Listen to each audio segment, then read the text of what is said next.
జన tsunami bus యాత్రలో మేమంతా సిద్ధం, జగనన్న వెంట నడవడానికి మేమంతా సిద్ధమని ప్రజలు రాత్రి 1 గంట అయినా ఆయన బస్సు వెంబడి పరిగెడుతూ ఆయనను కలవాలని ప్రయత్నం చేస్తూ ఆయనను చూడాలని తాపత్రయపడుతూ ఆయన పైన ఉన్నటువంటి ప్రేమను వ్యక్తం చేస్తున్నటువంటి పరిస్థితి గమనిస్తూ ఉంటే జగన్మోహన్ రెడ్డి గారు జనం గుండెల్లో నిలిచిపోయేలా చేసినటువంటి కార్యక్రమాలు, పథకాలు మళ్ళీ 2024లో కూడా జగనన్నను ముఖ్యమంత్రిని చేసేదానికి ప్రజలు సంసిద్ధంగా ఉన్నట్లుగా తెలియపరుస్తాం.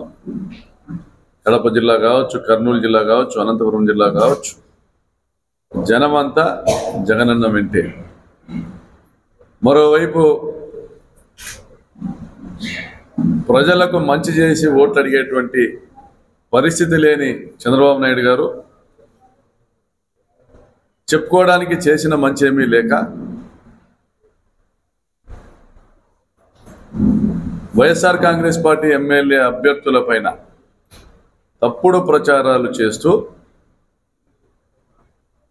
మొన్న రాప్తాడుకు వచ్చి కూడా అవే అబద్ధాలు, గతంలో ఏవైతే మాట్లాడుతూ వచ్చారో అవే అబద్ధాలు.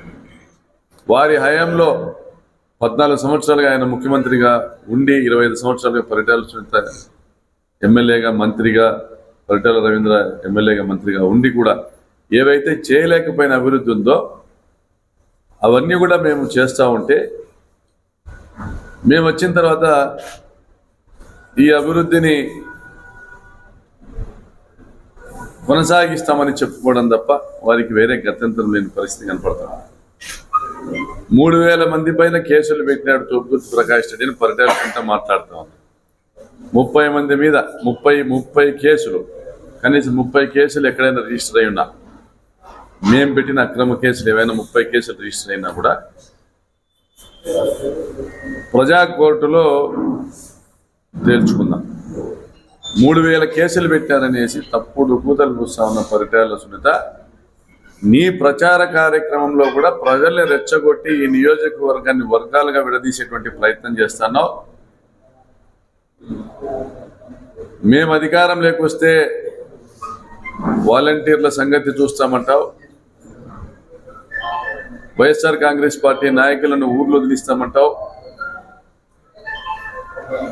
చీమలు నలిపినట్టు నలుపుతామంటావు, కాళ్ళు చేతులు ఎరగొడతామంటావు, దాడులు చేస్తామంటావు, లెక్కకు లెక్క సమాధానం చెప్తామంటావు తప్ప ఏ గ్రామంలోకి వెళ్ళినా కూడా ప్రశాంత వాతావరణాన్ని భగ్నం చేసే ప్రయత్నం తప్ప నువ్వు కానీ మీ ఆయన కానీ 25 ఏళ్ళుగా ఇక్కడ మీరు సాధించింది ఏమి అని చెప్పుకునేటువంటి పరిస్థితి ఉందా?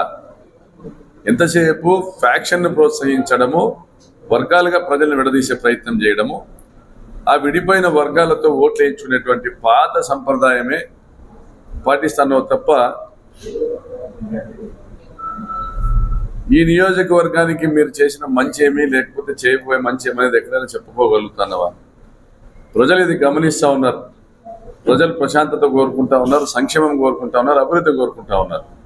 తోపుదుర్తి ప్రకాష్ రెడ్డి ఎమ్మెల్యేగా ఉన్న 5 సంవత్సరాల్లో ఎక్కడ కూడా అక్రమ కేసులు లేవు, దాడులు లేవు, హత్యలు లేవు, భూ ఆక్రమణలు లేవు, దౌర్జన్యాలు లేవు, సెటిల్మెంట్లు లేవు. అన్నీ కూడా మీ హయాంలో జరిగినటువన్నీ కూడా ప్రజలు చూసినారు కాబట్టే మిమ్మల్ని తిరస్కరించి మాకు ఓట్లు వేసినారు.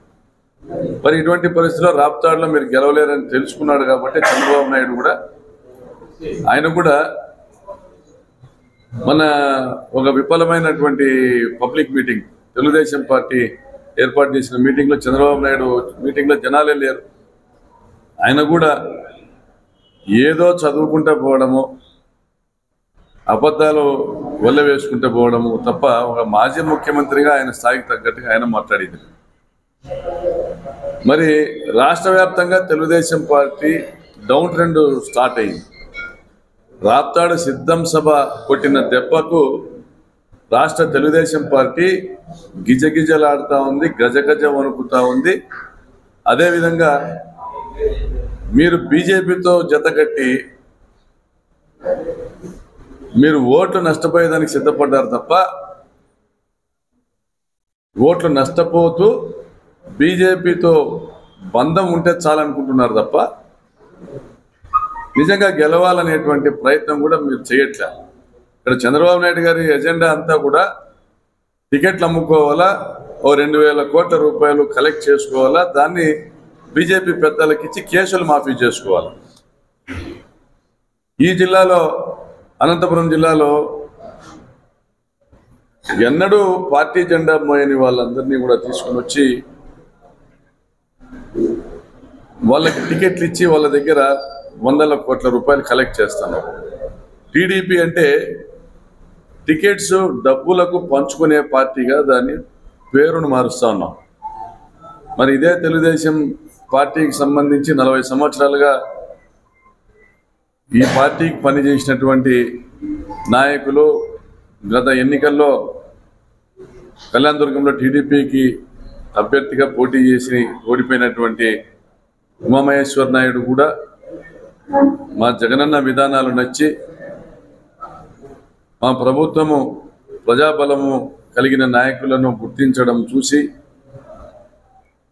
ప్రభుత్వం చేసినటువంటి జగనన్న చేసినటువంటి సంక్షేమ పథకాలు కానీ అభివృద్ధి కార్యక్రమాలు కానీ నచ్చి ఆయన మా పార్టీలోకి చేరడం జరిగింది. గుంతకల్లులో మీ పార్టీ కార్యాలయాన్ని అగ్గిపెట్టడము, అనంతపురంలో మీ పార్టీ కార్యాలయాన్ని అగ్గిపెట్టడము, ఇవన్నీ కూడా ప్రజలు గమనిస్తూ ఉన్నారు. అంటే మీ పార్టీ కార్యకర్తలే మీ మీద తిరుగుబాటు చేస్తూ ఉన్నారు. ధర్మవరంలో ఏకంగా తెలుగుదేశం పార్టీకి టికెట్ వద్దని ఎక్కడో వేరే జిల్లా నుంచి ఒక వ్యక్తిని తీసుకొచ్చి ఆయనకు బీజేపీ టికెట్ ఇచ్చి మరి ఎంత కమ్ముకున్నావో ఏమో తెలియదు కానీ ఓవరాల్ గా సమస్య లేని ఇల్లు ఉండదు, పరిష్కారం లేని సమస్య ఉండదు. బంధాలు గొప్పవి, బాధలు చిన్నవి. మీ సమస్యని మేము పరిష్కరిస్తాం. రండి మాట్లాడుకుందాం.